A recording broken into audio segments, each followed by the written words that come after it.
Good morning, dear students. My name is Kanish Goyal. Today we are going to continue our lesson number 4, sorting materials into groups. Classification of objects as living and non-living. हम objects को living and non-living के basis पे कैसे classify कर सकते हैं. हमें पता है जो भी living objects होते हैं उन्हें food चाहिए, water, air, उनके survival के लिए काफ़ी essential होता है. जबकि आपके जो non-living objects होते हैं उन्हें इन चीज़ों की ज़रूरत नहीं पड़ती. इसी डिफरेंस के बेस पे हम ऑब्जेक्ट्स को दो कैटेगरी में क्लासीफाई करते हैं.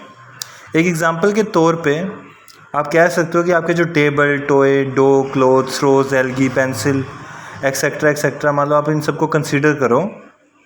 If you look at these objects carefully, अगर आप इन सभी ऑब्जेक्ट्स को केयरफुली ध्यान से देखो, we will find that out of these objects, कि इन सभी ऑब्जेक्ट्स में से डॉग, रोज़, एल्गे, हाइड्रिला, मतलब अगर हम जो लिस्ट हमें गिवन है इन सभी ऑब्जेक्ट्स की, अगर हम उसको क्लियरली ऑब्जर्व करते हैं तो हम देखते हैं इनमें से कुछ जो ऑब्जेक्ट्स हैं आपके वो क्या है, लिविंग ऑब्जेक्ट्स हैं.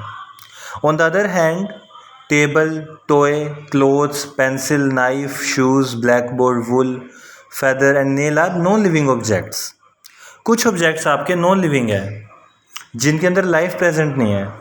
जैसे आपका मान लो ब्लैक बोर्ड है ना, ना तो उसको खाना चाहिए, ना इसको पानी चाहिए पीने के लिए, ना इसको एयर चाहिए सांस लेने के लिए. जबकि एक डॉग जो होता है, एक जो डॉग होता है उसको एयर भी चाहिए, वाटर भी चाहिए और फूड की भी उसको ज़रूरत पड़ती है फॉर इट्स सर्वाइवल.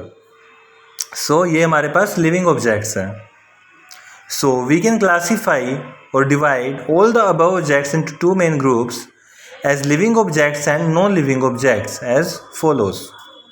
जैसे यहाँ पे आपको टेबल में गिवन है, ये आपकी लिस्ट है लिविंग ऑब्जेक्ट्स की, जहाँ पर आपके पास है डॉग, रोज़, फ्लावर्स भी आपके क्या होते हैं, लिविंग होते हैं ना. क्योंकि अगर आप एक प्लांट को पानी नहीं दोगे तो क्या होगा, अल्टीमेटली वो आपका डाई आउट हो जाएगा.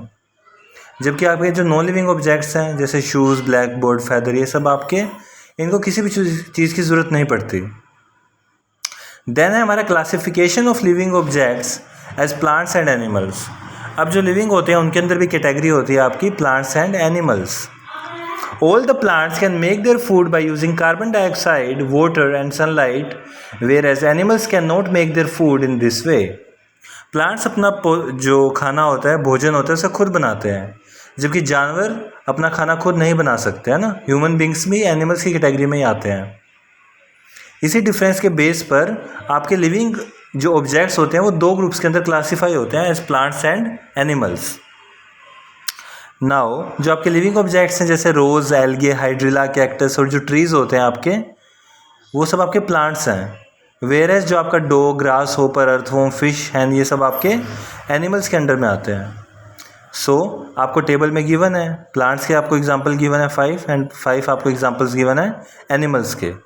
हम खुद एनिमल्स के अंदर आते हैं. Human beings are also animals, क्योंकि हम अपना खाना या तो दूसरे एनिमल से लेते हैं या फिर प्लांट्स पर डिपेंड करते हैं फूड के लिए. ठीक है. देन है हमारा classification of non living objects, कि जो नॉन लिविंग है उनको हम कैसे क्लासीफाई कर सकते हैं. The non living objects can be classified on the basis of the material of which they are made. या तो मटेरियल कि वो बने किस चीज़ से हैं, या फिर उनका यूज़ क्या हो सकता है, इस बेस पर भी हम उन्हें क्लासीफाई कर सकते हैं. कलर के बेसिस पे, शेप के बेसिस पे, साइज़ के बेसिस पे, अपीयरेंस कैसा है उनका इसके बेसिस पर, हार्डनेस, सॉफ्ट है, हार्ड है, टेक्सचर कैसा है उसका, एक्सेट्रा. इन सभी के बेसिस पर हम उन्हें क्लासीफाई कर सकते हैं. We will give an example of the classification of non living objects on the basis of the nature of their material. अब हम देखते हैं कि उनका जो मटेरियल है उसका नेचर कैसा है. कंसीडर कीजिए सब आपके ऑब्जेक्ट्स आपको गिवन है, टेबल, नेल, बीकर एक्सेट्रा, ये सब आपके गिवन है. इन सब में से जो टेबल है, चेयर है, बेड और डोर है, ये सब आपके लकड़ी के, वुड के बने हुए हैं. जबकि जो कील होती है, यूटेंसिल, मैग्नेट, कॉइन्स होते हैं आपके, सब मेटल के बने होते हैं. बीकर, मिरर एक्सेट्रा, ये सब आपके ग्लास के बने होते हैं. जबकि अगर हम खिलौनों की बात करें, मग जो जग होता है आपका, ये सब प्लास्टिक के बने होते हैं. 4 ग्रुप्स के अंदर हम इन्हें डिवाइड कर सकते हैं on the basis of the material.